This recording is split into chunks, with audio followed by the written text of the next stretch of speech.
And instead, today we are going to focus on two questions. So the first question is, how can policy and regulation promote the development of satellite measurements and other technological approaches? And the second question is, how to open the regulation to new technologies. And so we can go even further and to ask, could methane observations change the way in which we design methane emissions regulations? And we are really pleased to have with us today excellent speakers who will address those questions. And the program will proceed as follows. I will now give the floor to Professor Andris Pieboks, who is part-time professor at Florence School of Regulation and a former EU Commissioner for Energy and Development and experienced Latvian politician and diplomat, to set the scene and to introduce our keynote speaker, Mr. Mark Radka. This introduction will be followed by two roundtable discussions and concluding remarks. So now I will give the floor to Professor Pieboks. Well, thank you, Maria, and thank you everybody for joining. I know that this is really Methane Emissions Week in the European Union. There are very serious events tomorrow and the day after tomorrow that I would say very much will influence the policies. And today is good time to reflect on it. So I wish very, very successful webinar to all of us. My role today is to introduce our keynote speaker. I'm really happy that Mark Radka could join us. He heads the UN Environmental Program's Energy, Climate and Technology branch. He has degrees in civil engineering, environmental engineering, environmental policy. So he's a very technologically minded person, and he has a special interest in the technology needs of developing countries, because what we are talking about, it's not only for Europe, but it's by far broader. And for me also was important that he was a coordinating lead author of the special report on methodological and technological issues in technology transfer issued by the Intergovernmental Panel on Climate Change. Mark, we are very much having all the attention to your speech. Please. Thank you. Thank you very much, Andres. It is indeed a pleasure to be with you. I wasn't actually told that I would be making the a keynote speech as much as sharing some perspectives from the UN Environment Program. So I might come across as being slightly more informal than providing a keynote address. But my thanks to those of you in the Florence School of Regulation for making this second webinar possible and for inviting UNEP, and my thanks in advance to the participants for joining us today. Four things strike us in UNEP, or four things strike me when I was reflecting on the purpose of this webinar and the role of methane and how technology and advances in technology can help us have a better understanding of where emissions occur and thereby take sensible and cost-effective remedial measures. So some of them, I think, to begin with the big picture, maybe to state a truism for this audience, but the first message is that the global emissions gap is very large, and it absolutely threatens our ability to limit warming to the 1.5, well below 2-degree political agreement in Paris. According to our UNEP emissions gap report, there is a difference of about 30 gigatons of CO2 equivalent between where we are in terms of emissions today and where we need to be to limit global warming to 1.5 degrees. So huge numbers, not really understandable to most of us in their enormity. But the underlying political message is that we are far off the pace. And if we rely on current climate commitments of the Paris Agreement, we're really headed toward a world in which the expected temperature rise is more in the 3.2 to 3.5 degree range. And in UNEP, we place a great deal of, I would say, emphasis and take pride in the emissions gap report, because it is for 10 years now that we've been measuring the gap that exists between the political commitments, what countries say they will do, and what the IPCC and other scientific estimates tell us we need to be doing.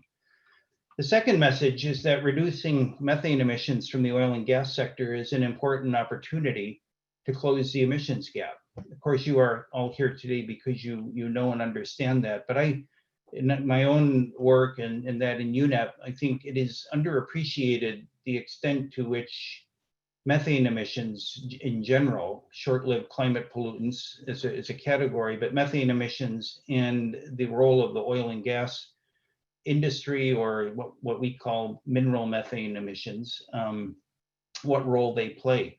So the oil and gas sector is, of course, one of the largest anthropogenic sources of methane.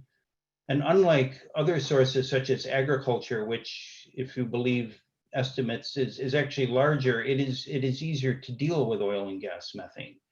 I think our friends at the International Energy Agency and in the scientific advisory panel of the Climate and Clean Air Coalition that we host both have estimates of that about 3/4 of methane emissions from oil and gas operations can be reduced, and up to 40% of these at no net cost. So they save money. So that's the second point. Oil and gas matters, but the technologies to do something about it, they exist.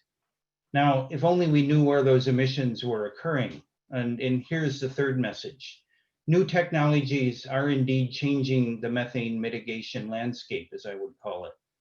New technology has made it easier to pinpoint emissions so that action can be focused.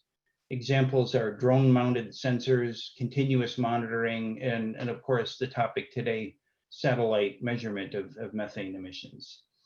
Any data that aids to the picture allows governments to make sensible policy and allows companies and those who have the technologies and the responsibility to take action to pinpoint and deliver action where it's most cost effective. The latest tool in the detection toolbox is, of course, satellite technology. We see a great possibility to improve global understanding of how much methane is actually being emitted.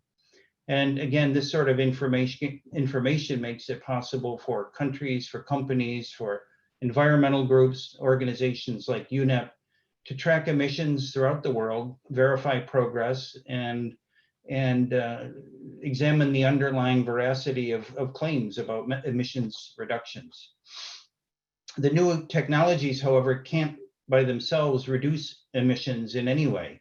We need to connect the data and the findings from aerial, ground-based, and satellite measurements and link these to ambitious action and commitments by companies and countries. And my final point would be that linking the new technologies to ambitious action on oil and gas derived methane emissions can help us achieve our climate goals. Increased action by companies and countries is absolutely critical to reducing methane emissions and limiting climate warming and doing it in a cost-effective manner. Improved measurements can drive the targeted emissions reductions around the world that I mentioned. They can allow companies to pinpoint exactly where action needs to be taken. There's ample evidence that the so-called super emitters are disproportionately responsible for methane emissions, and the sort of continuous monitoring or more real-time data that satellites make available or can make available will allow us, I think, to make a more complete and robust mosaic composite picture of where emissions occur. So the impact of reducing methane from a climate perspective could be a game changer for action, climate action. Globally, the realistic reductions of mineral methane that could be achieved amount to some 6 gigatons. That's an appreciable portion of the gap that I mentioned earlier. And if one runs the math, this could limit warming by up to 0.5 degrees of Celsius by the end of the century. So technology matters. The rapid dissemination of the technology, its propagation throughout the world We're not talking about launching satellites, of course, by every country, but the use of satellite-derived imagery as an aid to understanding where exactly emissions occur and monitoring progress by both the government or governments and the private sector could be very, very instrumental in changing the emissions profile. So thank you very much. I'm looking forward with all of you to learning something today, and I really do appreciate that you gave UNEP and me personally an opportunity to share a few perspectives with you. So thank you. Thank you very much. Now we will move to the first roundtable. The question for the first roundtable is how to incorporate aerial measurements in methane policies and regulations.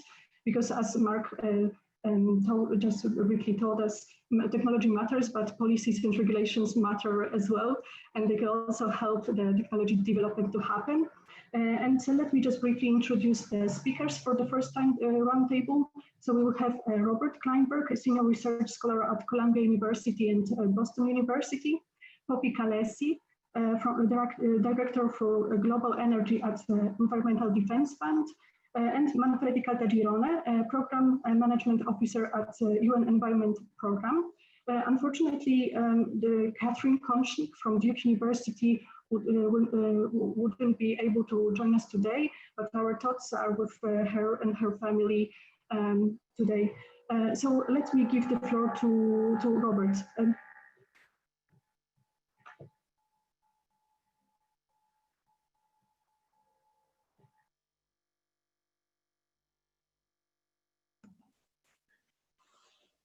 Good day, and thank you, Maria. Thank you, Andres, for inviting me. This is a very interesting and I think very worthwhile a day that is programmed, and I'm honored to be the leadoff speaker. I'm Robert Kleinberg, and my short talk is divided into two parts. First part is what measurement improvements can we expect in the near to midterm? And secondly, do current methane emissions regulations pose a barrier to the growth of aerial and satellite measurements? And due to the very short length of the talk, it's just going to be a very quick overview of these topics. Next slide, please. So first, I'd just like to start the discussion of possible measurement improvements by saying that the development and deployment of aircraft and satellite-based methane emissions measurements and the analyses of the data have been and are models of technical excellence. Everyone who has read the scientific papers stands in awe of the groups around the world that have contributed to this effort. I have the greatest respect for the practitioners. Nonetheless, these technologies are relatively new and they fall short of perfection. They will improve with time, and therefore regulations designed today need to recognize present shortcomings and encourage future improvements. That's what's going to be the focus of my talk. Next slide.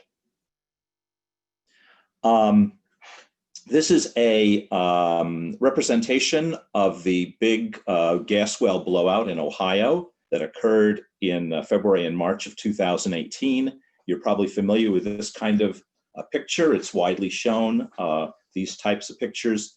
I do want to emphasize that this is not satellite data that we're looking at. As described by Pandy in the paper in the Proceedings of the National Academy of Sciences that described the estimation of the emission from this blowout in Ohio, this is an atmospheric tracer transport simulation for constant methane release at the location of the blowout well using the weather research and forecasting model. So these are very compelling images, but it's not actually what the satellite is seeing. Next slide, please. This is actually what the satellite sees. This, again, from the same paper by Pandy in the Proceedings of the National Academy. This is TROPIME data. TROPIME is the instrument package on the Sentinel-5P satellite. Now, this image is from the very best day of observation. The blowout lasted 20 days. This is the best day. And even on the best day, much of the area was obscured by clouds. And that's the white space that you're seeing on this picture. The colored pixels or where measurements could be made on that day, which was the 27th of February. Now, the blowout location is shown as a black star, and I have it labeled blowout. The prime evidence for the emission rate from this blowout is shown in the left red circle, labeled prime evidence. There's about 3 pixels there, dark color showing an excess of methane over the normal atmospheric background. There's another sort of pink group of pixels in Pennsylvania, but they were not actually in the plume. That's something else going on there. So like I say, this was the best day of observation of the 20-day blowout. Next slide, please. Now, in fact, it was the only day in which data could be usefully taken. The 19 other days were overcast. And the problem is the Earth is a cloudy planet. Average cloud cover is above 70% globally. Ohio in winter, I can tell you from personal experience, is a cloudy place. And so what we're relying on is really a total of 10 pixels that were above, perceptibly above background, as shown on the horizontal axis. The vertical axis describes the number of pixels at each methane emission strength from the infrared spectroscopy. Now, of those 10 pixels that were above background, half of them were not even in the plume. So really, we're looking at something like 3 or 4 pixels to really make this determination. Now, this is not a criticism of the tropome or the analysts. This is a reality of how Earth is and the fact that infrared radiation does not penetrate clouds. And that is our measurement technique. So next slide, please. So this is a chart of basically present and near future satellite systems that can detect methane. We have tropome, of course, presently in service. The methane sat, launched by the Environmental Defense Fund, is coming up in a couple of years. GHGSat, the private concern in Canada, has 1 satellite, I think now 2 satellites in orbit as of a few days ago. And by 2022, we'll have a constellation of 12. And GeoCarb is an interesting, it's a geosynchronous satellite that will sit over a point in the Western Hemisphere and stare at the entire Western Hemisphere simultaneously. It gives it some very interesting and unique capability. But I direct your attention to the column labeled cloud avoidance, outlined in red. Tropome is only able to avoid clouds in 9% of the total pixels it looks at. 91% of tropome data has to be discarded because it's cloud corrupted, or you just don't see anything, like the white space on the previous slide. So this is a significant problem. Less so in some places. I mean, you can imagine there's relatively cloudless places on Earth, but a lot of oil and gas comes from cloudy places. I can also tell you that from personal experience. Now, if we go down the cloud avoidance column, the GHGSat, it does significantly better. And the reason it's better is that the pixels are smaller. And so you're going to be able to see about 57% of the pixels. That's based on GHGSat experience over the last 4 years. And that's really, really helpful. Problem with GHGSat, despite some really marvelous technology and specifications, is that it must be targeted. So in other words, GHGSat is not a survey instrument. You have to tell it what to look at because of those very small pixel and small swath. So it is not a standalone measurement. Now, on the other hand, the GeoCarb, the geosynchronous, is going to be looking at the whole hemisphere and can pick spots to look at. So it will be able to acquire in places that are not cloudy in what's called staring mode. But it, like tropome, has a rather poor detection threshold that's shown by another one of the columns. So I think we're going to be looking at these systems working together and possibly even working with ground-based measurements, perhaps permanent sensors, to really give us a complete story of what our emissions look like worldwide. Next slide, please. I'd now like to turn to the second question, which is, do current methane emissions regulations pose a barrier to the growth of aerial and satellite measurements? And of course, the only place where there are methane emission regulations are the United States. And in the United States, the answer to this question is yes, the regulations do pose a barrier to the growth of these advanced measurements. In fact, the presently enacted regulation, which came to us in 2016, the first time methane was regulated in the United States, had very limited scope, and there was in fact no path to remote sensing. It was all built around on-site, basically in contact type measurements, where you're looking at each component one at a time individually. And there was no way to certify any other kind of measurement as acceptable to this regulation. So it has not encouraged innovation. The fact that we do have innovation in the United States is a tribute to our inventors and innovators and entrepreneurs who are just going out and doing it, basically on speculation, but not because they expect government regulations to support the effort. Now, since then, there's been a number of other proposed methane regulations not yet enacted, which have generally been negative with respect to the goal of improving methane, of reducing methane emissions, basically have not had much effect on innovation. And there's an act in Congress, and I'd say the jury is still out on what that's going to do. Congress is a bit of a black box. So in the United States, this situation is not very good. Next slide. I'd just like to end by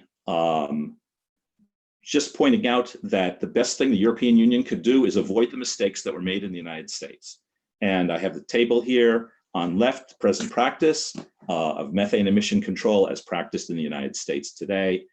On the right hand, a better approach. And I'm not going to go through the whole table, time does not permit. The slides will be available to you, I believe. And I urge you to look at this and realize that we need to do a lot of thinking in how to come up with better methane emission control regulations. And next slide. In the slide packet, my contact information is available. Please do not hesitate to call me. And of course, I'm looking forward to the question and answer session at the end of this session. Thank you. Perfect. Thank you very much, Robert. It's a very good overview of the American perspective. And as the European Commission is now working on the EU methane strategy, I think those lessons learned from other jurisdictions are very helpful here in Europe. Let me just remind our panel speakers also, but mostly the participants, that they can ask questions to our panelists. And on the bottom of the page, you will see the Q&A section. You can also use the chat section in order to pose some questions. So they are very, very welcome. And now I will give the floor to Poppy Kalesi. Thank you very much, Maria, and thank you for having me today in this very important conversation. My contribution will probably come from a slightly different angle to Robert's, which was an excellent contribution. I will focus on the European region, which is contextually rather different to the US, in that, in my experience, people don't just go out and do things. They need to ask permissions, a lot of them. So if we can take the first slide, I would like to start from the most important points I would like our participants to reflect on. We have today, I just checked the box of participants, and we have extremely knowledgeable people who should really be able to help us move a little bit further. I have 4 framing reflections on methane policy and regulation, particularly in the EU region, with this cultural context of stakeholder engagement. If we can stick with the previous slide. So I think the first thing, EDF, as many of you may know, is an NGO who has a long experience with global methane policy and regulation, particularly again in the US, Canada, Mexico, and to an extent in Norway. Of the main lessons learned, the first lesson learned, as Robert also picked up, is that it is important for regulation and policy to incentivize demand for measurements by requiring abatement of emissions. So in my experience with EU policy, asking people to measure and do something without any penalties or sticks doesn't really get you very far. If you have a concrete end result, it is an easier type of policy to operationalize. The second important suggestion is to make sure that the regulation really speaks to the end users who will make things happen.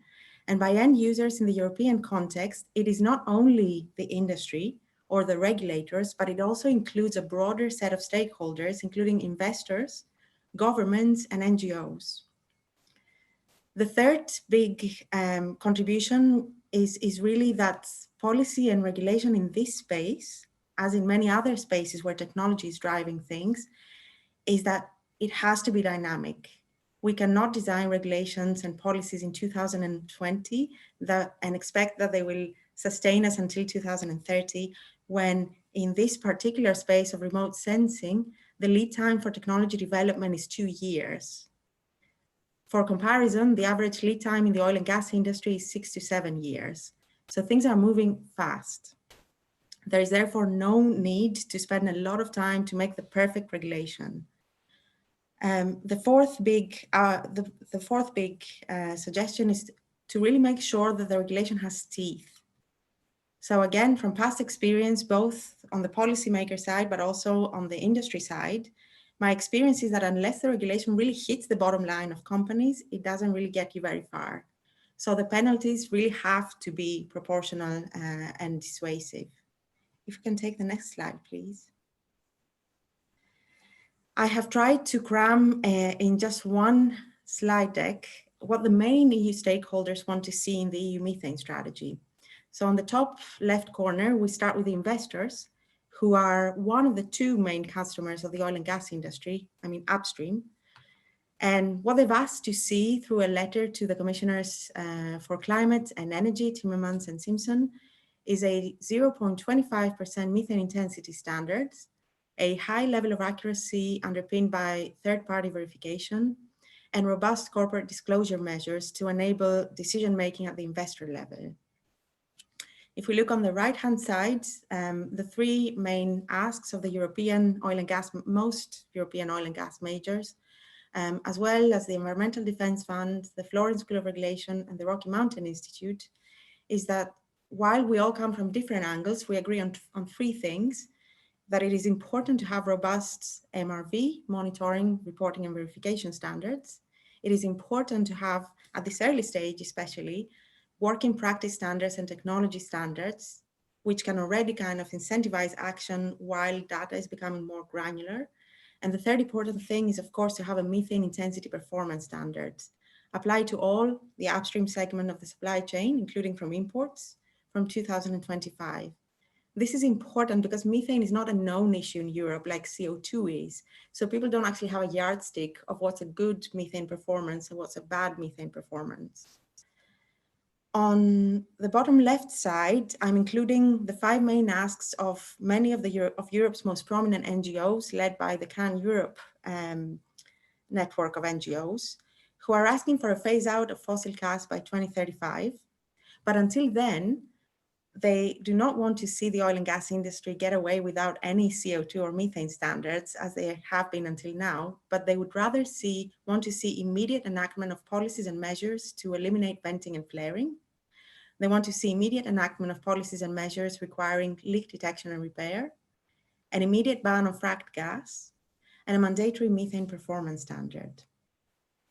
And I close the stakeholder overview with the regulator position, or suggestion.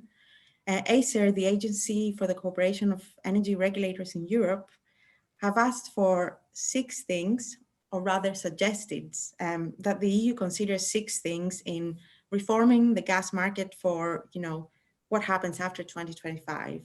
The first ask is to ask of domestic operators on the midstream and downstream side to be obliged to measure and report their methane emissions. They require a standard methodology with sufficient granularity.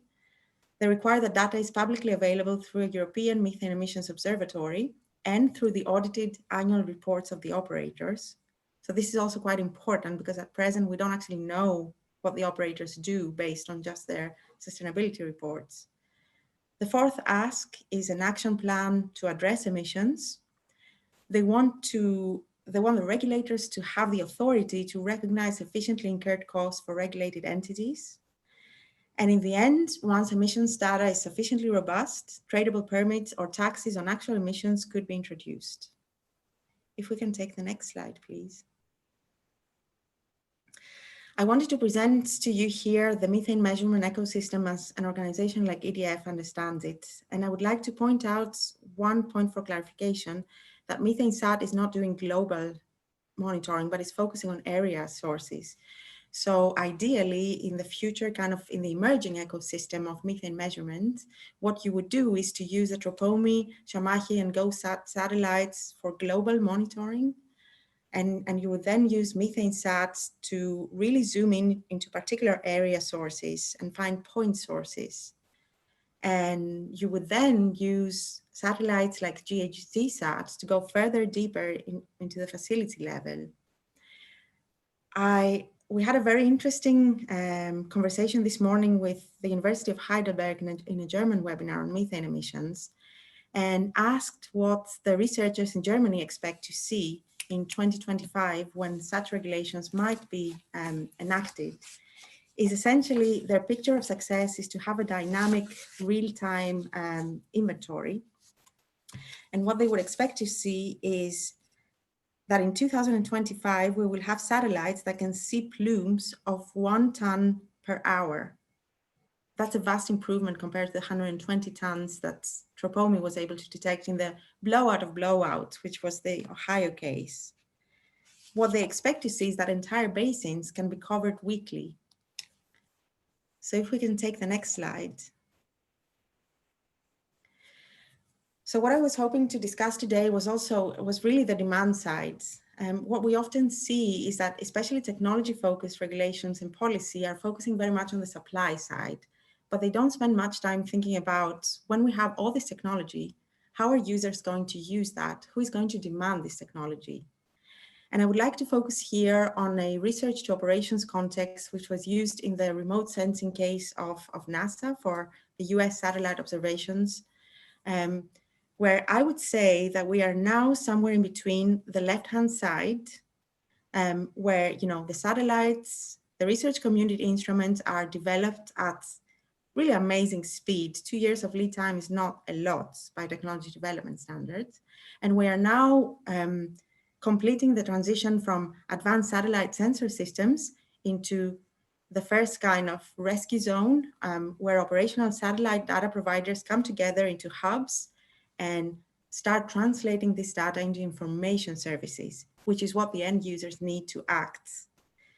I think the biggest value of regulation and policy is to really make sure that we pass from the middle into the right-hand side, into a place where the user community really takes the information services and the data, if they can, to really act on solving the issue, on cutting the emissions. I think this is this is the absolute biggest value of policy and regulation.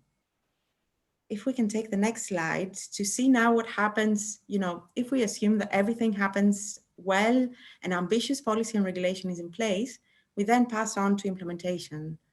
So what happens after policy and regulation has gone through the sausage making machine? What happens is that the industry, who are responsible for acting on the requirements of the policy and regulation, are finding themselves having the state-of-the-art technologies, but also the kind of on the right-hand side, the pressure from the current customers. And again, in the oil and gas industry context, the customers are not just you and me who buy heating services, but it's also governments who offer the license to operate, and importantly, investors who are buying the dividends that oil and gas companies generate.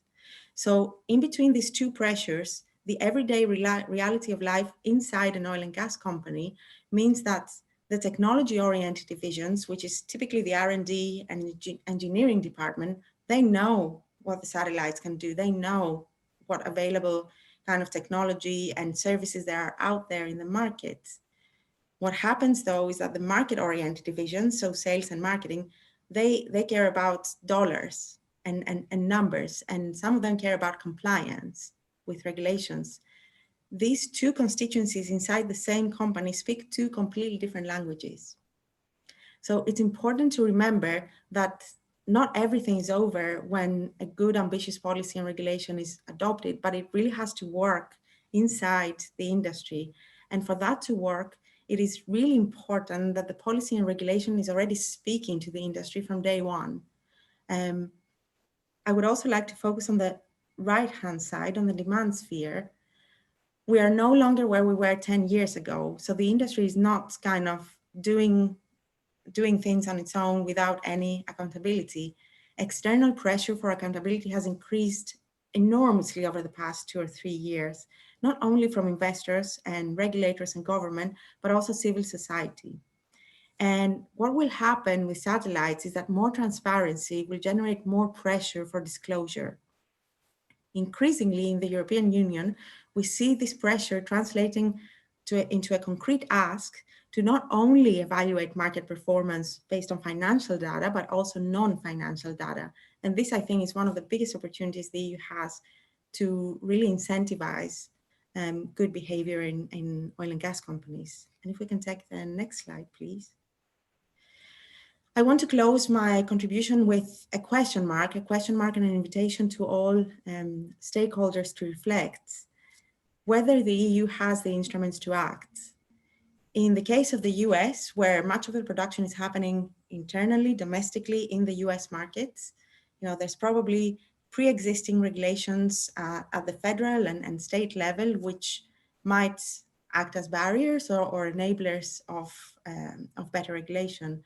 In the EU, we don't so much have own domestic production, and most of the regulations and policy will be at the kind of national government level, with some environmental kind of offshore oil and gas production regulations applying across the EU. But they are quite soft instruments.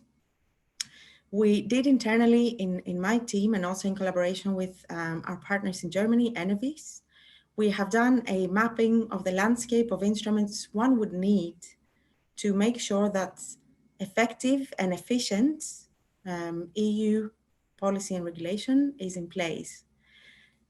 Please do not read this as a timeline continuum, although assume that all the right-hand side instruments, which is cap and trade mechanisms, tradable upstream standards, and so on, they would require a very high granularity of data. So it is fair to assume that they would probably come at a later stage.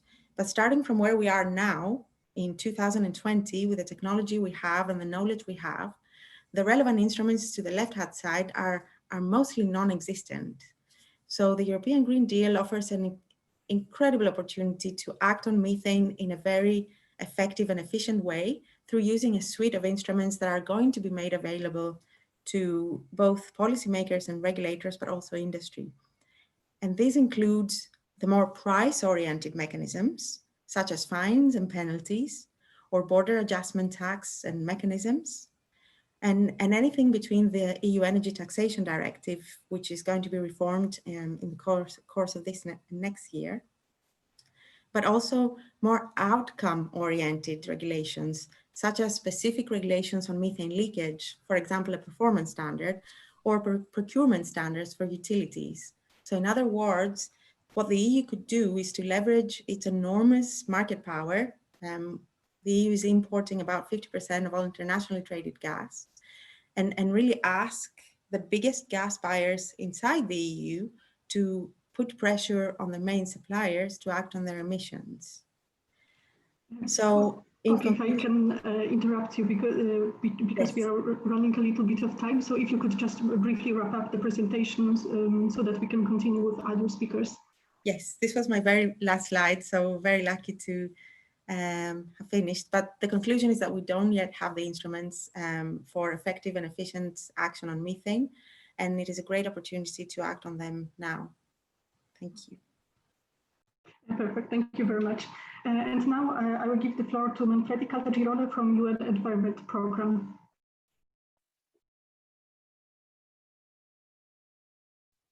Thank you, Maria, and thank you, colleagues, for having us and for organizing this interesting event in two parts that really gives us the possibility of diving deep in the issue at hand. I wanted to provide a slightly different perspective than the one that my two fellow panelists have provided.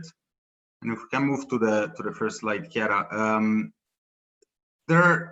Unfortunately, there are not many countries that have regulation on methane emission from the oil and gas, and so from our point of view, we are trying to understand how these new technologies can facilitate countries to generate, to find the political will and to understand the size of the opportunity they have to increase their ambition on climate.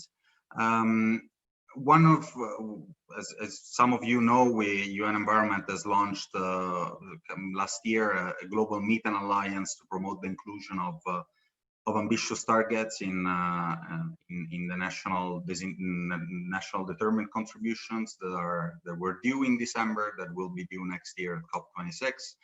And one of the frequent answers that we got when we approach countries saying, have you thought about regulating methane emissions in the oil and gas sector, in particular the producing countries, was we have no idea what our baseline is, and so we're not in a position to understand what the potential is, and there are some very good effort that are going on, including the work of the colleagues at the International Energy Agency on creating a database of information based on different sources of data. But we believe that satellite and in general aerial measurements can really help in this by reducing the cost, by increasing the availability of data, and to provide a fairly high level but still more accurate than information that might be available to governments in terms of, again, the size and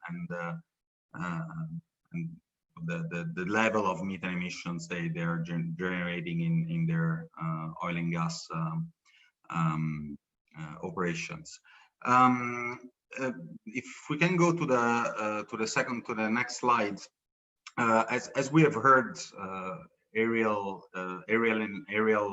remote sensing and satellite are one of the way that can be used to increase the accuracy and availability of data. Robert was mentioning earlier that there is some not trivial work that needs to go into analyzing the data that are generated by the satellite, and the same is true for aerial measurements. And so we believe that this level of ability of integrating the different streams of data, analyzing them, ensure that there is quality control and quality assurance, that differences between inconsistencies between the data can be resolved, is better served through an international institution or a national platform, whatever form it will take, that can provide a common base of knowledge, a common base of information that the different stakeholders and those governments, companies themselves can then use. We have seen there are quite some differences in emissions that are reported by the industry with the numbers that, for example, the EDF study has published in the US in 2018 in Science. And so there is a need for a clearinghouse that can be able to again settle these differences and ensure that there is a common playing field of understanding of where the emissions are coming from, what is the potential for reducing it, what are the best and more effective way to doing so. So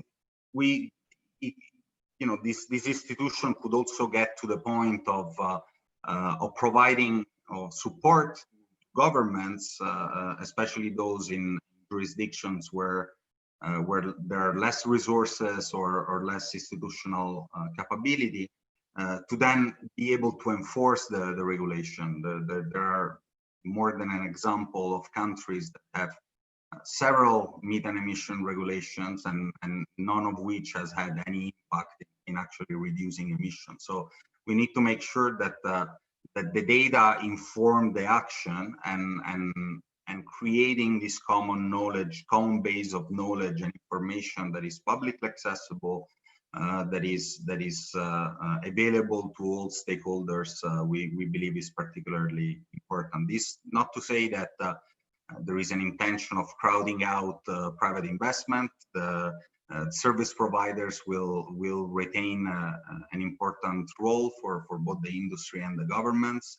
And in fact, I mean, we plan on working with most of the partners that you have had, for example, in the previous workshop, to define and to better serve the countries and the stakeholders that will be in this data. And finally, to last point, you had demanded, Chiara, if you can go to the next slide, please. What's the role of the public-private partnership in all this construct? And we have been fortunate enough of working with across the aisle, and you know, with governments, with other international organizations, with international NGOs, with NOCs and IOCs, and since 2014, since UNEP and the CCAC, the Climate and Clean Air Coalition, launched the Oil and Gas Methane Partnership, and we have also seen these from the point that Poppy was making. We're in a situation in which we're in a system in which no real single actor has the ability to make a change of the scale that we need. And Mark reminded us what's the price, right? It's significant contribution to the global mitigation goals that were taken at COP21 in Paris. So we believe in UNEP and with our partners that indeed a partnership approach is needed. There is the opportunity of working, reducing the weaknesses that each of us have and highlighting our strength, trying to maximize the efficiency of this partnership. We've been working over the last year in reinforcing the framework of the Oil and Gas Methane Partnership. We're defining the latest details in these weeks, but well, we hope to conclude this process soon. And the expectation from the new GMP will be that we're going to be able to have access as a community to a way more granular level of data and way more accurate data from the companies. And these also with connection with the data about their non-operated joint venture that are typically not in the scope of the methane emission reported by companies at the moment. And combining these, so a granular, accurate information from companies, and having the ability to corroborate those, to challenge those, to start a dialogue with the companies, so to understand why there are discrepancies between the different methods that we have discussed about, we really think is going to be able to generate the action we need. I can't agree more to the point that reporting is not an end in itself. To have information about emission, again, it's not an end in itself, but it's just a tool that allows us to better direct our effort, to better direct our policy action, and to better enforce the policy actions that are put in place. So there is a lot of interest around this topic, of course, and as this webinar demonstrates.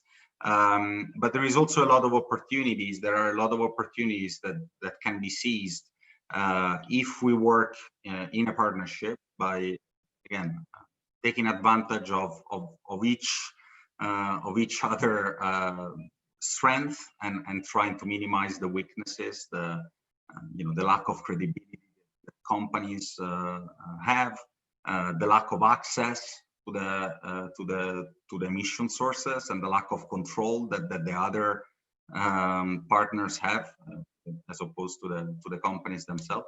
So these are exciting time, and we hope to be able to construct, to orchestrate this construction over the next months together with our partners. But we believe that indeed the combination of the data and a certain common base of knowledge and data that can be recognized as being again common base among the different partners is extremely important, and would be an important public good that can be offered to the ambition of companies and governments. So thank you, and looking forward to the discussion. Thank you very much, Manfredi, and thank you for being respectful with time. So now we have around 8 minutes for the Q&A session. I see only one question, but I invite almost 70 participants to ask some more questions. I will try to rephrase this question a little bit, because I think if we could travel back in time to the first webinar, that question would be we would be able to address it a little bit better, I think, because we had Stephen Hamburg with us, who is one of the leading scientists dealing with this topic. But maybe just one important topic when it comes to the methane emission data is the reconciliation between the top-down and bottom-up measurements. So the top-down is, for example, the satellites or aerial measurements, whereas bottom-up are those type of data that come from the companies that measure their emissions or estimate their emissions. It's very important to reconcile those data, but I think we still don't have a very good idea how to do that. For sure, what Manfredi told, like that creation of one institution that gathers, aggregates data would be very helpful in this respect. But if I can ask our speakers, what type of other capacities would be needed in order to ensure that we are able to reconcile those two streams of data, and that we can analyze them and ensure that we are on track, and we know that we are sure that we are able to track all the type of emissions. Do we have any volunteers that would like to address this question? I can make a comment on that. I'm not an expert in that particular area, but one thing that we really need to do is understand the entire spectrum of emissions. So we have some notion of what the spectrum of emissions are from localized measurements at facilities. That was done by Adam Brandt several years ago, really marvelous work, which is sort of a keystone. But the problem is that a lot of the measurements that are coming from satellites now that are showing very significant emissions. For example, the work that was done with TROPOME data by Kairos and published by the IEA shows that there are large emitters that are off scale of the Brandt spectrum. So we really have no idea how things total up. We have a very good notion of how much methane there is in the atmosphere, for sure. But the partitioning between natural and anthropogenic sources, I'd say, is somewhat uncertain. And we need to unify all the data streams. Thank you very much, Robert. Would any of our panelists would like to react? I could also, I'm not an expert either on capacity building for such operations, but what I know is that in Norway, the regulator has 5 full-time staff who are competent fiscal auditors, understanding the oil and gas industry, but also the area of emissions. They have a common infrastructure, the environmental hub, which is transparent and available to all operators and regulators, so not to civil society partners, for example. And the verification is done by 2 research institutes in Norway, NORCE and SINTEF. So I would say that you would need a good team of about 20 people for a country like Norway. And of course, oil and gas developments are absolutely not the same in the whole world, but that could give you a ballpark. Thank you very much, Poppy. I suggest that we now move on to the second roundtable, which will allow us a little bit more time for the Q&A session after the second roundtable. So the question for this roundtable is how to make the regulation open to the development of new technologies. And we have 4 speakers. Carlos de Regules, expert on regulatory strategies and former head of Agency for Safety, Energy and Environment, Mexico. Boyko Borisov, gas infrastructure team leader at Acer. Monica Sigri, policy officer at European Commission DG Energy. And Casey Michaels, attorney at the International Energy Agency. I will now give the floor to Carlos de Regules.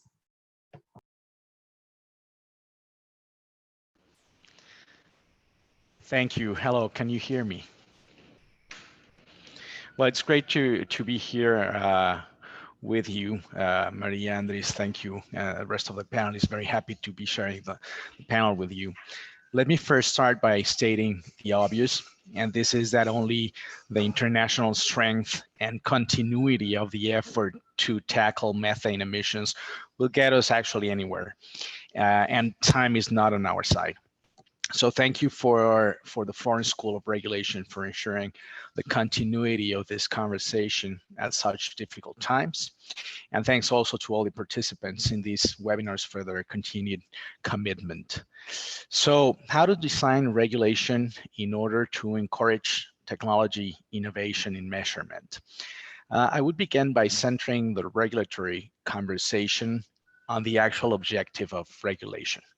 So the objective of regulation is not to foster technological innovation for methane management per se.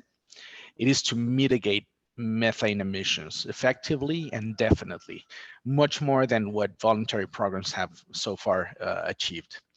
So this is the what of regulations. This is what we need from regulation. But if we dive in a little bit more precisely, the objective should be to capture the opportunity to slow the pace of global warming by curbing methane emissions. According to many sources, temperature can be offset by 0.5 degrees Celsius by the end of the century. So that's a very interesting objective to capture. This is the why of regulation. I mean, the reason we want regulation is because we really want to capture this opportunity that will buy us time actually in tackling climate change. Having addressed what we want from regulation and why we want it, I would now focus on how to do it. And this would be by applying best regulatory practices, including those that promote technological innovation with a purpose: better diagnostic, better monitoring, better inspection, and of course, better mitigation. So let me spend a few minutes now expanding on some how-to ideas to achieve sound methane regulation. And by the way, these ideas were the ones that we introduced when we published the first national methane regulation in Mexico. This was at the end of 2018, and pretty much at the same time as Canada did. Mexico was one of the first countries to issue national countrywide methane regulations. So in my opinion, there are 3 components of a robust and innovative methane regulation, and I will go through those 3. The first one is to adopt a best available technique approach, BAT approach, or in my world of safety in the oil and gas industry, an ALARP approach, as low as reasonably practicable. So while drafting methane permitted limits or defining reporting precision levels or scoping inspection efforts, in the absence of perfect information, the best available technique approach allows for the continuous incorporation of technological improvements instead of prescribing parameters based on a specific existing technology. As Poppy mentioned, the lead time for technology development in this space is 2 years, which is very, very fast. So regulation must allow for the updating of technology. An interesting part of this updating is that the description of best available techniques are constantly updated in secondary regulation or reference documents, which are the result of multi-stakeholder exchanges of information between regulators, the industries concerned, non-governmental organizations, and policymakers, and are typically published as implementing decisions, becoming the reference for setting permit conditions. There are a few risks of the best available technique approach. And I think one thing we need to keep in mind is that we should maintain a good balance of prescriptive and performance-oriented measures. Now, moving to the second how-to idea for a sound methane regulation. In my opinion, this would be to adopt a risk-based approach. A risk-based approach optimizes regulatory resources, human resources, time, budget, but it also optimizes industry efforts by targeting high potential, low cost opportunities first, with stringent emission limits, which are, of course, BAT based, by defining also frequent monitoring obligations, which can also be based on the best available techniques, and with direct inspection by the authorities. It also allows, this risk-based approach also allows to address specific issues with the appropriate requirements. So, for example, on the mitigation side, an LDAR obligation, leak detection and repair obligation for continuous operational emissions, fugitive emissions, recovery and destruction obligation for intermittent or extraordinary emissions, such as venting, and also to apply a design focus for new facilities versus monitoring focus for existing ones. On the monitoring and inspection side, adopting a risk-based approach can allow for larger sources to be monitored by either plane or satellite technologies, and for fugitive emissions with on-site technologies. On the enforcement side, have authority direct inspection for high-risk sources if the small number of super emitters can be identified, and this again is enhanced by aerial technology. Inspection of a large proportion of the sites can be then assigned a lower priority. And then different instruments can be used for these smaller scale punctual sources, such as self-declaration and third-party verified compliance reports. What are the risks associated with the risk-based approach? Is that we focus too much attention on the large emitters and we lose sight of every potential source. So that's a thing to keep in mind. And third, my third idea on how to reach robust methane regulation is to adopt a corrective enforcement approach that privileges improvement over punishment and produces the right behavior. So in this respect, the nature of the infraction should be proportionate to the remedial action.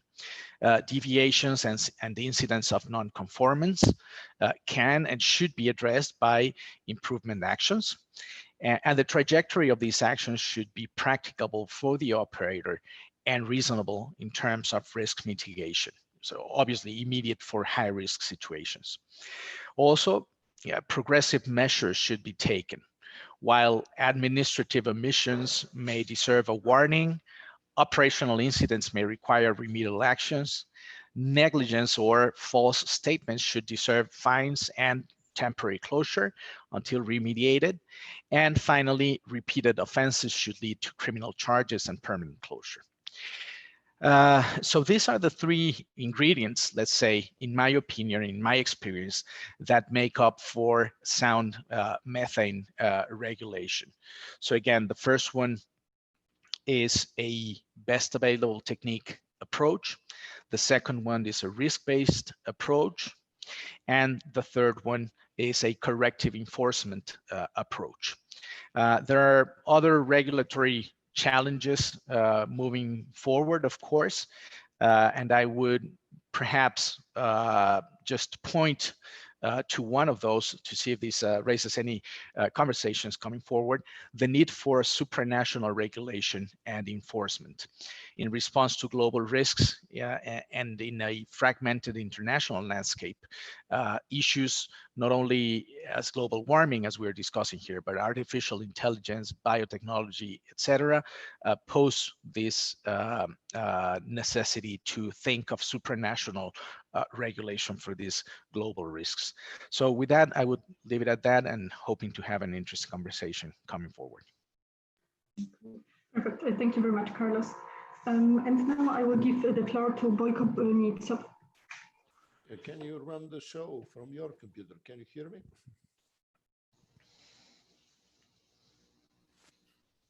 Yes, we can hear you. Yes, and I'm sharing your slide.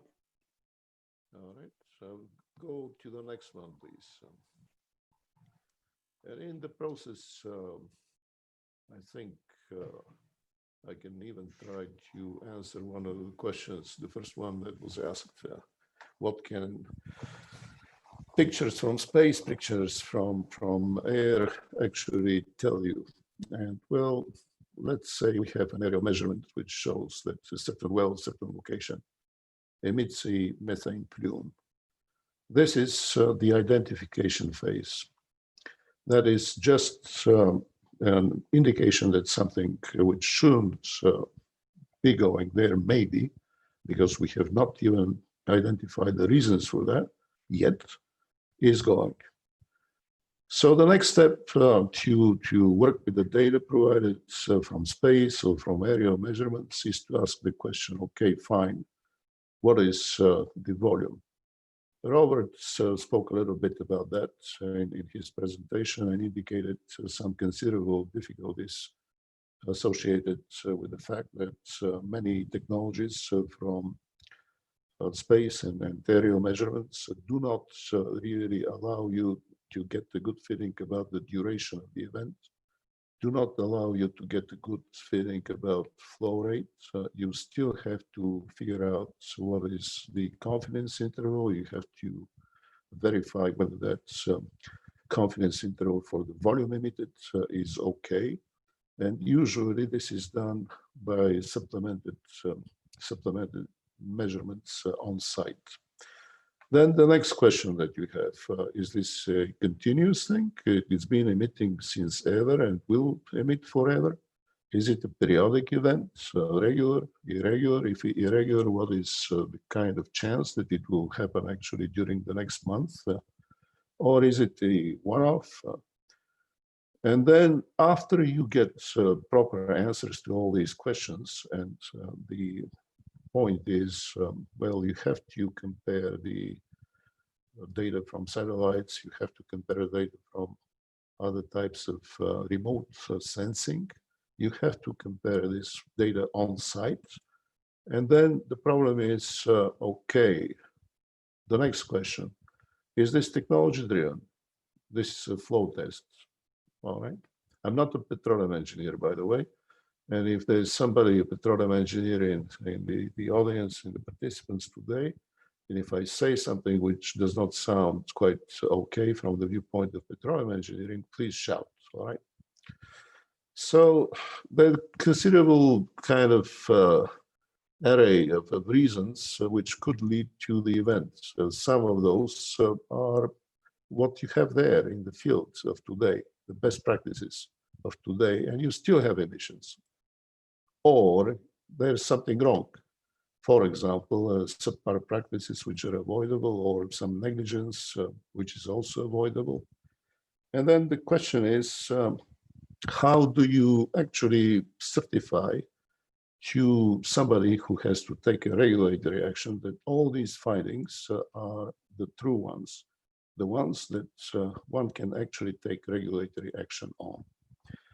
On the next slide, I've put a little bit of a kind of hodgepodge of pictures. Could you please bring up the next slide?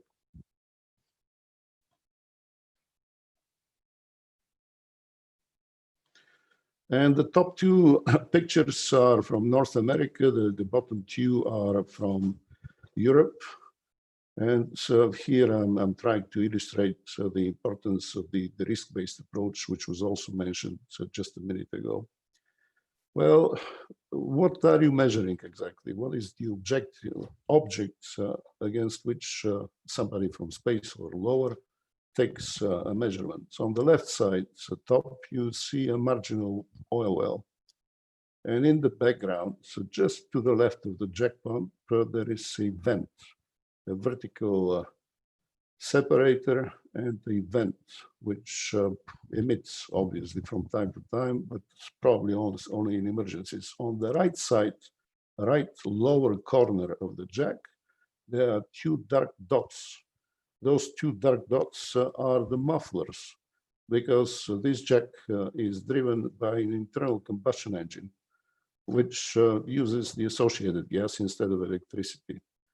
In the first instance, you would have a little bit of emissions from time to time, maybe if something goes wrong. In the second instance, most likely there would be a continuous stream of emissions. Not much, but incomplete burning and all that.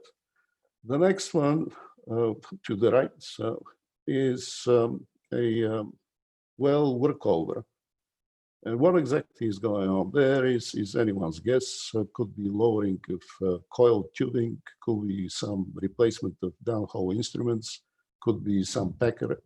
This is a rare operation, and the chances of something going wrong there are probably very low. The third slide, so down left, is a gas processing plant, not a big one. It is in Europe. This is a gas condensate oil field, probably about 30, 40 wells, not a very big one. And this is the central processing facility. Obviously, you will have some emissions there as well. Some of them intermittent due to emergencies. There is a vent, of course, somewhere in the background and a flare. Most of the emissions, however, would be continuous here, small but continuous. And well, you have to somehow distinguish between all these two before actually going back to the operator and telling the operator, well, you're not doing well here and you're doing well there.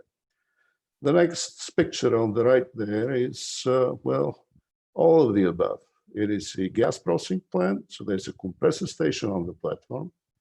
That's a central processing facility. And in the middle, right below the hanging platform, you see some kind of a chimney. It's dark in color with a little bit of shine on the right side. Well, that's the exhaust of the compressor station.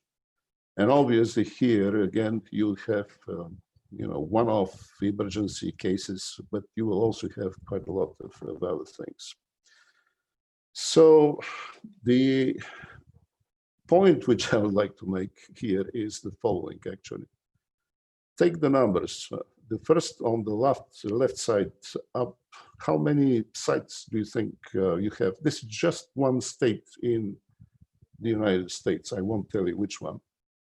There are 1 million wells there. There have been 1 million wells drilled in that state since the beginning of the oil industry. 600,000 completions, about 300,000 wells in operation, of which 230,000 so-called oil wells. The others are so-called gas wells, but usually it's a mix and you have to process what comes out of the ground. What do you monitor? Do you monitor the bottom right point? That's your main big thing there. There's lots of emissions there from compressor station, from processing, from other installations. And then you have 270,000 in operation, 300,000 wells in operation like the one on the left top. It matters. What is measured matters, the risk and the probability versus the impact magnitude. So we have to adopt a risk-based approach. The next slide, please. What does industry say about it? So what should be monitored, reported, and verified? So I just will draw your attention to scope 2 and scope 3.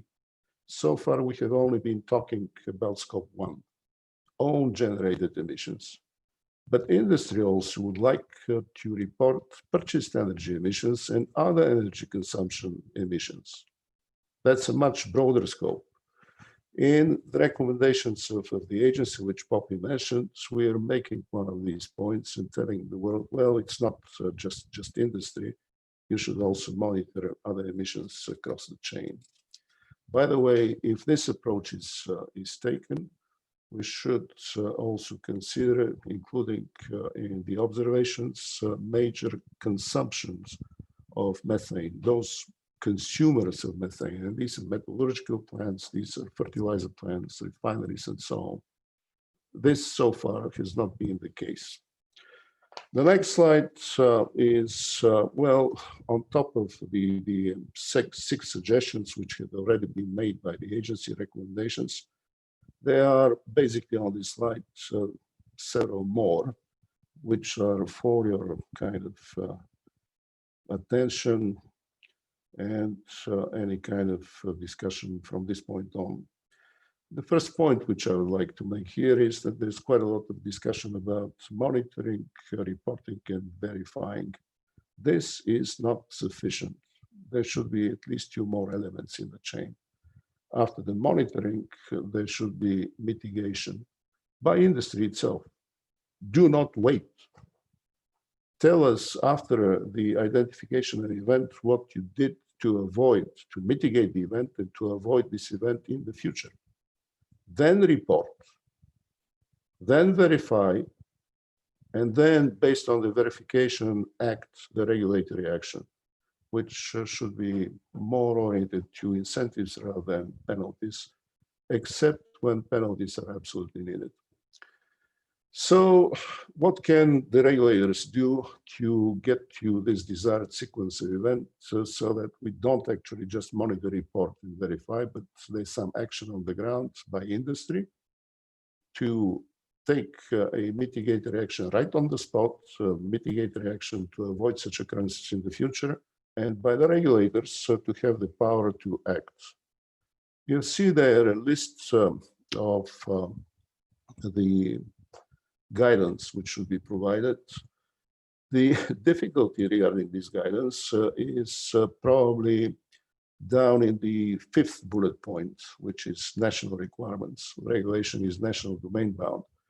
And regulators in Europe, for example, right now, the national regulatory authorities deal with electricity and gas, but they do not deal with oil. They do not deal with upstream, zero.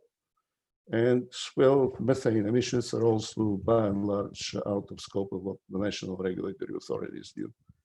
To give you an example, a member state, the exploration of hydrocarbons is observed by a committee. The production of hydrocarbons is observed by a ministry. Then the trade and the refining parts of the distribution is by another ministry, the Ministry of Trade, which also observes kind of what goes on the international trade arena. And then there is an environmental agency which also observes all of this and issues some kind of recommendations and permits. The cross-border consistency of what is to be recommended is far, far from the desired. Today, already twice or thrice, an action point was proposed, which is also there. It's the 1, 2, 3, 4, 5, 6, 7th data point, the data stores, the access, the avoiding of duplication, and the technology synergies. There should be some kind of way, an agreement, international agreement, how to put the data in the required format with acceptable accuracy, granularity, with acceptable confidence interval, with attribution to emitter. That is very important. And then to start sharing best practices regarding the ways in which mitigation can be achieved and which action can be achieved, not just monitor, report, and verify. This means that there's a need for dynamic regulation. It must be a two-way bridge, not just from the industry, not just from the data providers to regulators, but the other way around. So the regulator should specify what the needs are, all right? What can the technology should do? What tools and what kind of enabling procedures are needed so that the regulators can actually use that within the legal domain.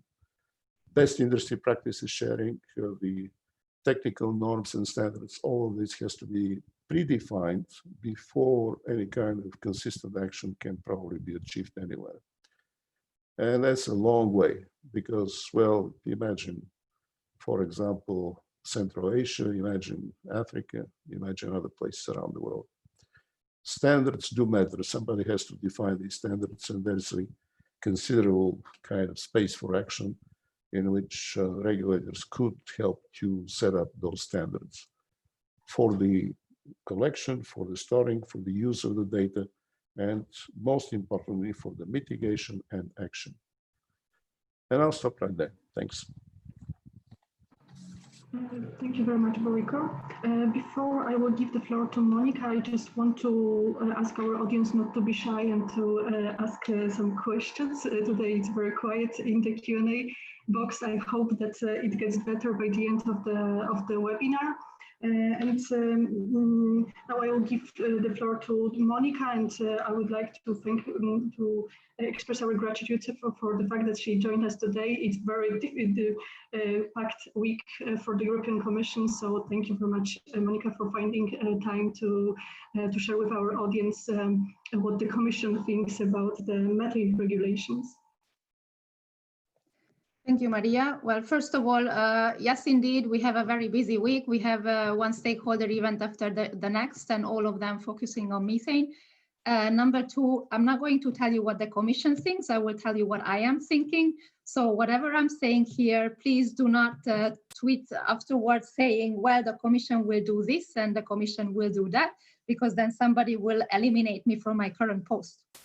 I would start with how we could make regulation in a way that incentivizes technological development.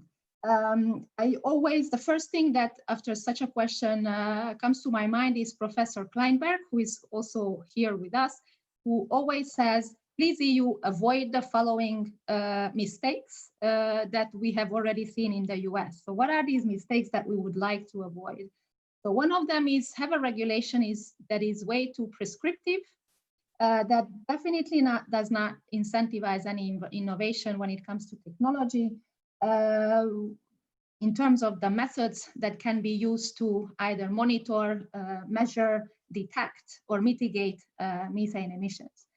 The other element is that we would like to avoid to be too restrictive, also when it comes to the scope of the regulation or the focus on certain parts of the system, which was also mentioned by Professor Kleinberg, looking only on specific elements of the system as opposed to looking at the system as a whole.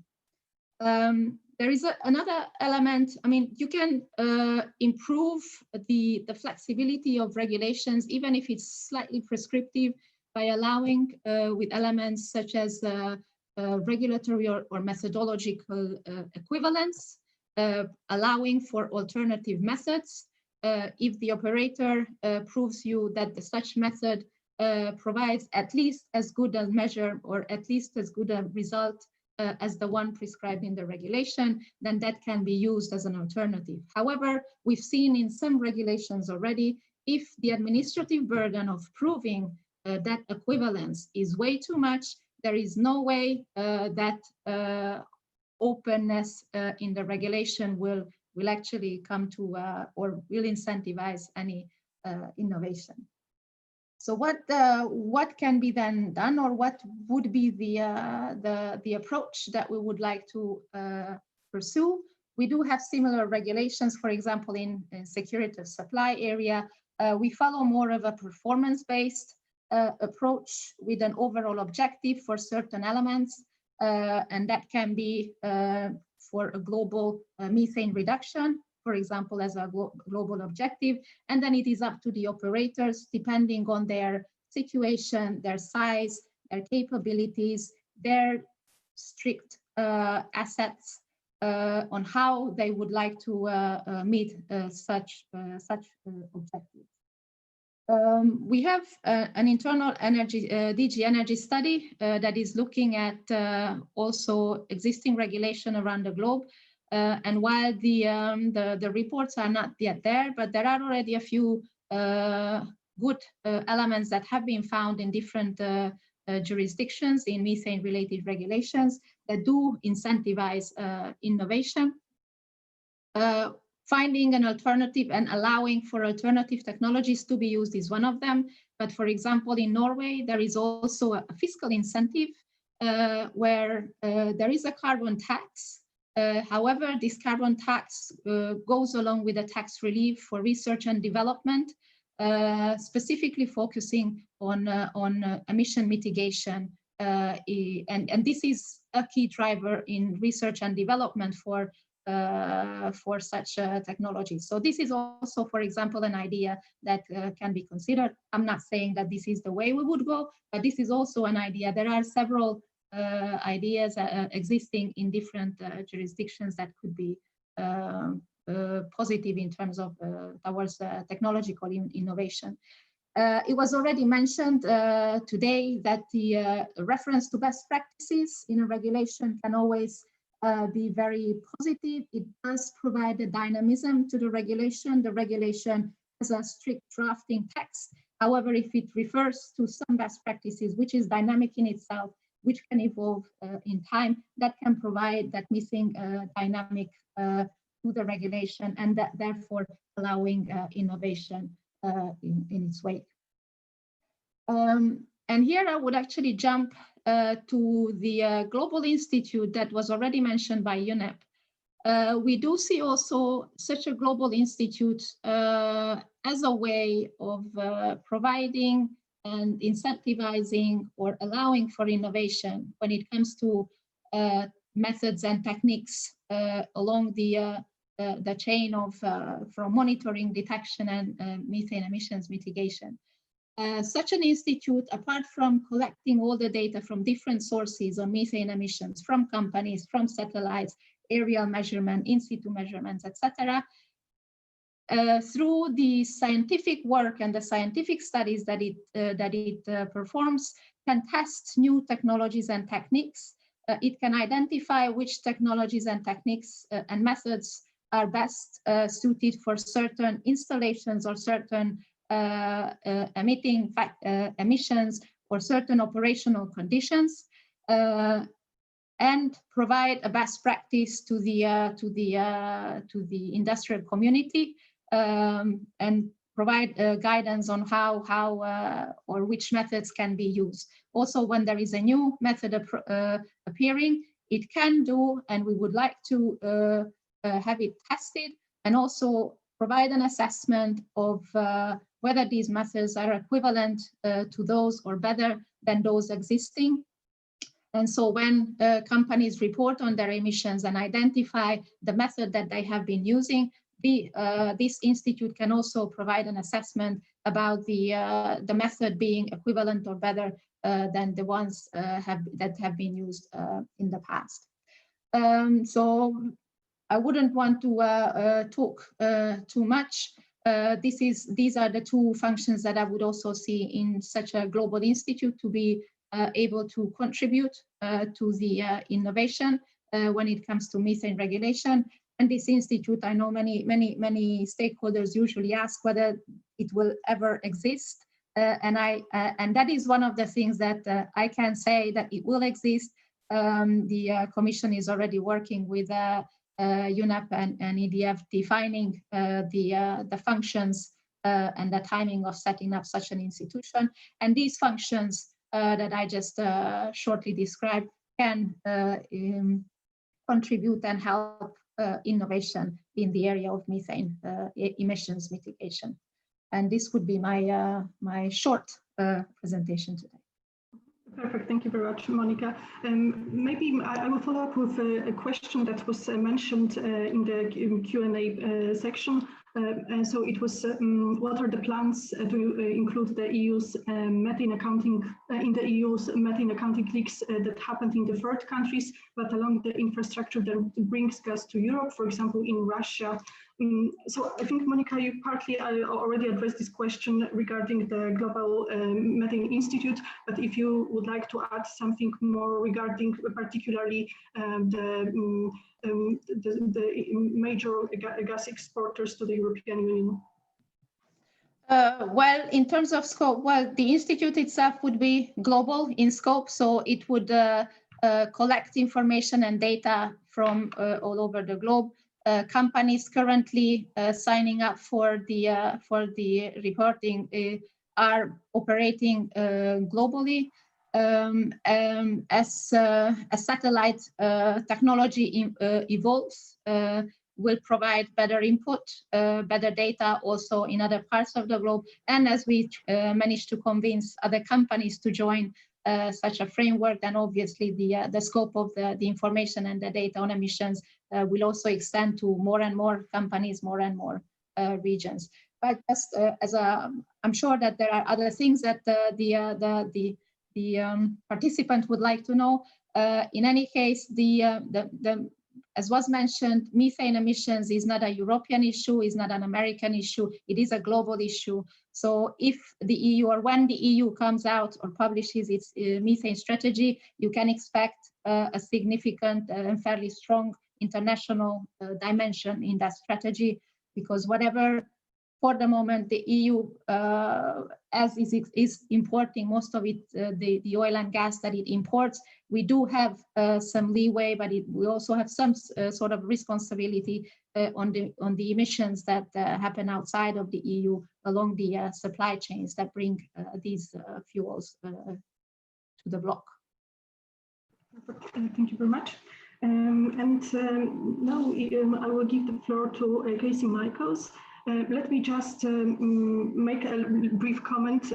I think if we had an equivalent to Nobel Prize in methane emissions, I think it should be awarded to International Energy Agency, which in the course of the last few months did amazing job in terms of raising awareness of the topic of methane emissions and improving our understanding of data regarding methane emissions, estimates and measurements. So I think it's a great job, and also I think the workshop that was organized in mid-January this year by International Energy Agency also was very helpful in terms of discussing the most important things related to methane emissions regulation and the way forward. So I think that's a very good development, and I would be very curious to learn more about the new initiatives coming from International Energy Agency. Hello, everyone. And with that introduction, I guess I have some big shoes to fill. Let me see if I can get my slides up for everyone to see. Is this visible for everyone now? All right, I'm hoping you can see my slides. And just to begin with, I want to thank Andres and Maria for putting together this conversation today. It's a great follow-on to the workshop that we held in January, which many of the participants were able to attend. And I just want to, we'll start with a little bit of information on some of the things that the IEA has been doing over the past few months, and then turn to the more specific topic today. So I will start with, in March, we updated our methane tracker report, which is a document or an online report that brings together the estimates of oil and gas methane emissions as well as abatement opportunities. So in the new version of the tracker, we have new estimates for 2019. We've also included new expanded explanatory materials, But the key conclusion from our tracker is really comes out of this chart. This is a marginal abatement curve where we're tracking cost for different abatement possibilities. And the key here is that our findings are that it is technically possible to avoid 75% of oil and gas methane emissions based on existing technology. And about 40% of emissions could be abated at no net cost. Nevertheless, we are not yet seeing the types of reductions that would be necessary to avoid the worst effects of climate change. And so really what this tells us is there are a few problems. We have kind of an ideal world where we have imagined that we should see 40% of methane emissions undertaken by industry at their own initiative because they could make money. But obviously we're not seeing that. So there remain a number of barriers both within industry and within governments. So like there's really possibility for action by both governments and by both regulators and by industry itself. So as the 2020 version also included a very expanded section that's relevant to our topic today on the need for better emissions data.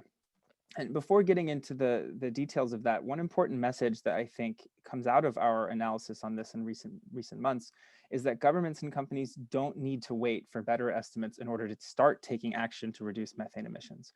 As I mentioned, abatement technologies already exist and they're reasonably well known and well understood. And really there are options available to governments who want to take regulatory action and to industry who wants to take this on their own. But that said, improved data will lead to a more efficient allocation of resources and better confidence in the outcomes of specific abatement options. So really what this means is if you think about the spectrum of regulatory action, where we have the ideal regulatory system that transmits effective and economically efficient incentives versus one that doesn't, the better data is needed for the most efficient regulatory structures. But that doesn't mean that you can't take some important actions right now. And this is really because the economically efficient regulations are things like performance standards, taxes, and Pigouvian taxes, et cetera, that require accurate emissions data to function. I'll come back to this in a few minutes.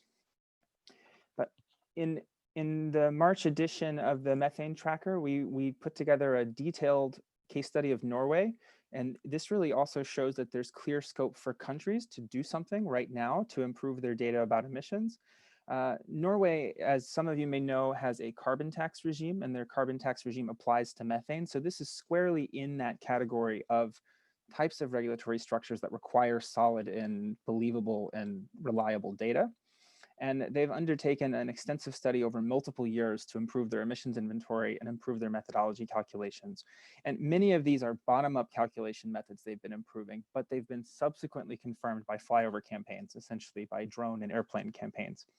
So the key finding of this, from our perspective, is that there's a clear role for aerial measurement right now and an emerging role for satellites in this conversation. And one of the key reasons for this is that there's a role for satellite detection, not just in detecting the super emitters and creating this kind of alert system, but also in confirming and reconciling bottom-up estimates and methodology that we use for other parts of the regulatory system.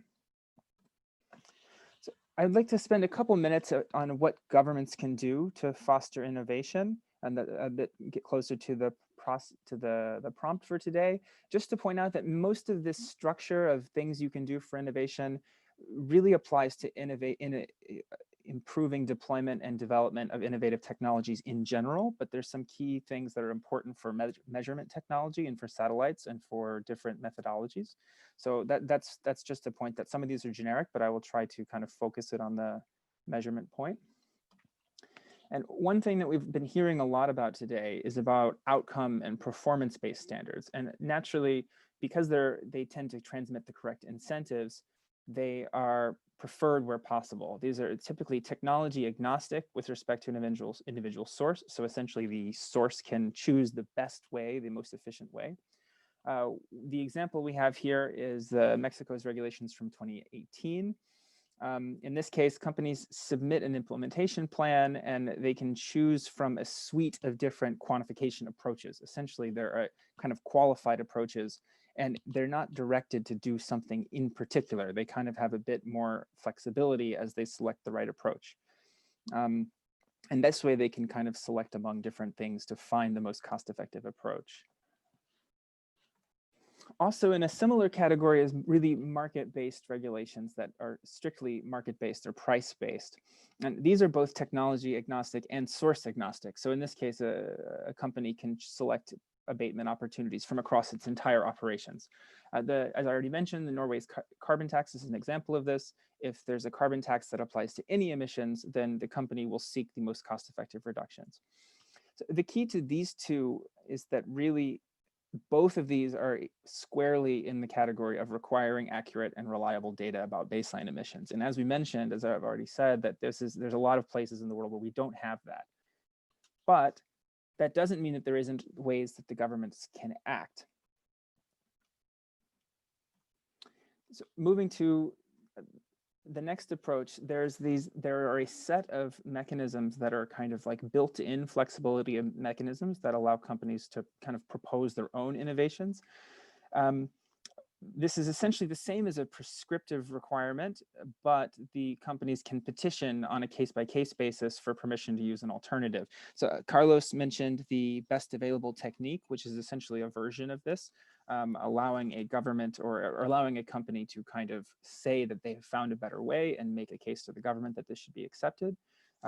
Monica also brought this up, and the Clean Air Act emissions regulations at 0000A if you're looking for the citation, do technically have a form of this built into it. It's called its alternative means of emissions limitation.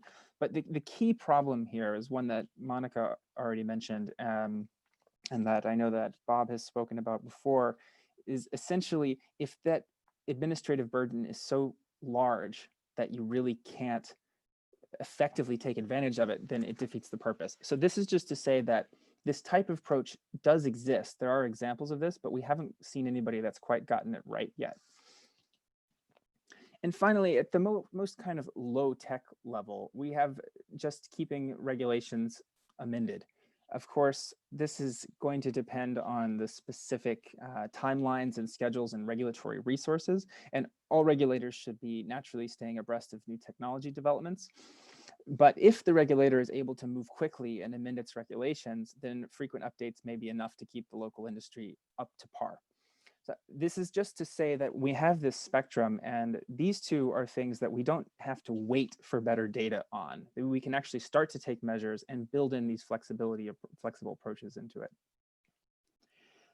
I have a couple more slides. I want to just say a few minutes or spend a few minutes on non-regulatory approaches to technology innovation. We've been speaking a lot about maximum 2 minutes, okay? 2 minutes, okay. Okay. We've been talking a lot about regulations today, but it's just to acknowledge that there's a lot of activities going on that can support the development of new technologies without actually being in a more policy stage. So that is, of course, early stage research and development funding. That's kind of direct funding for researchers that are working on new technologies. The US Department of Energy, as well as many other countries, have been funding this for several years. We also have kind of new technology infrastructure. Tropomi is the best example. This is a public funded project that is then making publicly available data for companies to use. And we also have loans and grants that can support technology deployment and regulatory compliance. So NRCan just earlier this year announced 750 million Canadian dollars through loans and grants to assist companies in coming into compliance with the greenhouse gas regulations. We think this is particularly helpful if this type of stimulus and this type of assistance can be tied to adopting innovative technologies and kind of, or going above and beyond regulatory requirements. So in this way, this kind of stimulus, as countries are thinking about this in the future, is another way that we can kind of see governments supporting new technology development. And finally, my last point is there's also kind of market-based funding mechanisms that can incentivize methane abatement. I won't spend too much time on it, but the World Bank Pilot Auction Facility is one example that essentially provides, in countries where there is no tax, no regulation, no requirement, you can essentially reduce your methane to generate carbon credits. And this is a facility meant to kind of incentivize that and make it easier. So just to sum up, and then I'll finish, we have this dichotomy between regulatory approaches and kind of other policy approaches. And I think the key from our perspective is we do need to do a lot more work, but as you've seen, many of these approaches that do exist for governments are already available, and we don't need to wait until we get that better data, and we can spend a lot of time and effort by governments to get us to that stage. And that's all. Thank you. Perfect, thank you very much. I see a couple of interesting questions on the chat, but as we are running out of time, I will now give the floor to Roland for concluding remarks. If our speakers find it, they want to address some of the questions that are in the Q&A box, they are free to do so. I think part of the questions was also addressed during the presentations. And I will now give the floor to Roland Coopers, who is a fellow at Institute for Advanced Studies and professor at Arizona State University and the author of the book, The Climate Policy Revolution. So Roland, what's your take on all that has been said during the last 2 hours? Yes, thank you, Maria.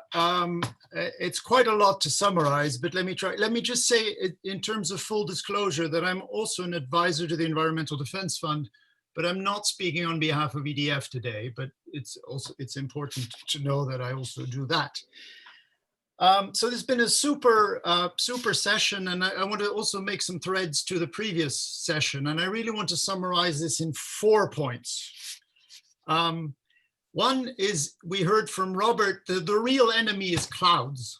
And that's not that's, I think is an important point, but it's an important symbolic point also, is that, the world is not perfect. And we've heard also last week that the new techniques from satellite and planes and drones, etc., aren't perfect, but they're pretty damn good, and they're getting better all the time. But there are clouds, there are uncertainties, and there are all these issues to work around. But the critical thing, I think, from that session is that we now really understand scientifically how to tie top up and bottom down. And that's really, really, really important, because there's always been this kind of debate around that. And we know how to deal with it statistically, and also that, like the clouds, is not perfect, but we actually understand the problem. So I think that's a really important thing. And also exciting to hear from many of the speakers yesterday, particularly Steve Hamburg, emphasized that also what's the next threshold is real-time measurement, right? We're now having these spotty measurements and people go out and do a campaign, etc. But the next threshold, and it isn't that far in the future, is continuous monitoring. And I love this comparison to the smoke detector in your house. If that goes off, you run out the door, right? And so we need to get to the stage where, there's an alert and you take action. And we're not there yet, we're going to be there soon. So super session last week. So then 3 additional points from today. I think, notwithstanding the warning that there would be all sorts of different perspective and fights around this, I think there was a pretty strong consensus on the approach from the various speakers on regulation, is that we need to learn from the US in a euphemism, and referring to Robert's analysis on that. But I think there's a very strong consensus, is that you need to design smart regulation that will allow, and that will be flexible enough to allow for technical evolution and don't lock you in. And there have been many suggestions and recipes, from best available technology, and as I feverishly go through my notes, a performance-based approach, as Monica suggested. And this was really echoed by many of the speakers, and very nice to hear also Casey at the end emphasize, you don't have to get it perfect in the first go around. You can also amend your regulations as things go along. So I think that's a really important. And Boyko, I think, as a last point on this, actually did remind us that apart from clouds, we have another enemy, is that sometimes people forget how enormous this industry is. And that is not a trivial constraint, right? There are few problems that we tackle that where the object of regulation is so big. And that needs to be factored in anyway, but I think pretty good consensus on the way forward. The other thing I heard, which is I think really important, is that, regulation is not the only thing. There need to be other things besides the regulation. This was echoed by a number of people, by Monica, certainly, Manfredi at UNEP and IEA. An institutional component is essential outside of and in addition to the regulation for a number of things: to coordinate the science, the supranational component that Carlos de Regules emphasized. And in a sense, it's what KC said, this is the public infrastructure, right? A new international institution is like Tropomi, is a part of public infrastructure. Which is, we see with every problem that humans need to tackle. This is the IEA itself is an example of that, and perhaps the FSR, etc. I mean, these and the EU actually, and UNEP. Many problems require these institutional solutions, and so does methane. And so it was really encouraging to hear from Monica that this is not just pie in the sky, but we're going to really do this. So that was really, really encouraging. And I'd like to conclude on one last point, which in a sense is a personal observation, which was triggered by some of the things that were said last week. There was a discussion about, whether, there are other sources of methane, right? There's agriculture, rice fields, and waste deposits. Should we wrap this up in the same effort? And Steve first started by emphasizing, be careful, because these things look the same, but they are not. Even the science is quite different. So there are things like seasonality, concentration, thresholds that mean that at some level, some of the methods are applicable, but it actually requires dedicated knowledge. And I think that also extends, and this would be my personal comment, it also extends to regulatory effort, but also the institutional efforts that we might put in place. There are very few similarities between agricultural and the oil and gas industry, other than the gas that happens coincidentally to come out of it. And if you look more closely at an isotope level, it's not even the same gas. So it's also a superficial distinction. And I think that reflects, in a sense, the quality of the discussion today is that we're going to make progress in this if we focus. Right, this is an enormous problem. It's well defined. It's getting better defined. There's consensus about the regulatory approaches and the institutional requirements and the technology and the sciences that required.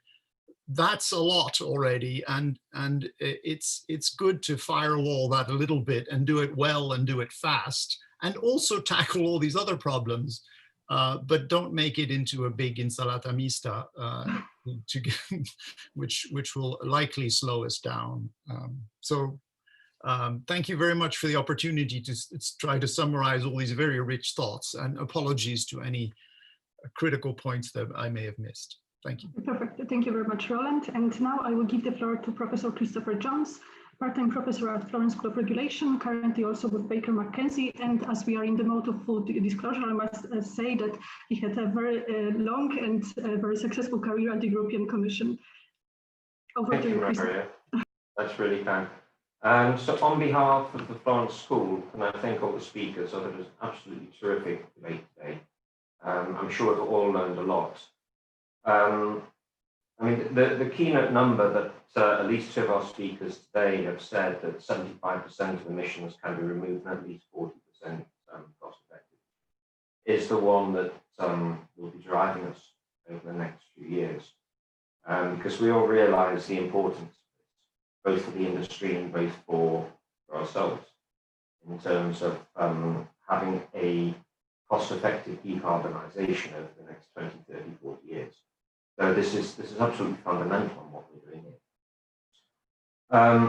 I was struck by a number of things today. That we've got two key issues at the end of the day. One is effective monitoring, and the other is incentivizing the removal of those, and quite how closely these two objectives are linked. And with respect to effective monitoring, there's both a public and a private element. There's the public element of ensuring that we have the examination, the verification, particularly at satellite level. But that's never going to be enough on its own. There's a private element, which is the drones, the inspections at plant level, and that's the private issue. So again, it's inevitably going to be a private and public. So the question really that it comes down to is twofold. One is how are we going to ensure that we have the public element of it, and from Monica, I know it's terrific here from your personal perspective that you thought that a global institute was absolutely going to happen here, which is going to be obviously integral to this. But from the private side of, if you like, the chicken and egg of how do we develop the economic, I love that phrase, economically rational regulation in terms of incentivizing industry to take effective action to remove not just the 40%, but the 75%. With imperfect information, with evolving technology, and with a very different challenge depending on which country you're talking about, which company you're talking about, which level of industry you're talking about. And I got some clear threads coming from all of the speakers today, which is that there are real challenges. One size will not fit all, that's clear. The administrative burden needs to be proportionate. It doesn't need to be over prescriptive. It needs to focus on systems rather than individual pieces of equipment, if you like.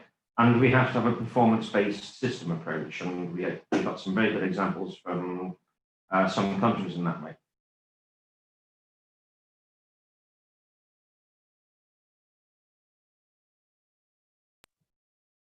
I think we lost Christopher. The key today. But hello, have I gone? Yes, please. Okay, thanks. So we noticed all of these challenges, but not one single person said that is a reason why we shouldn't be doing something at the moment. That there are issues.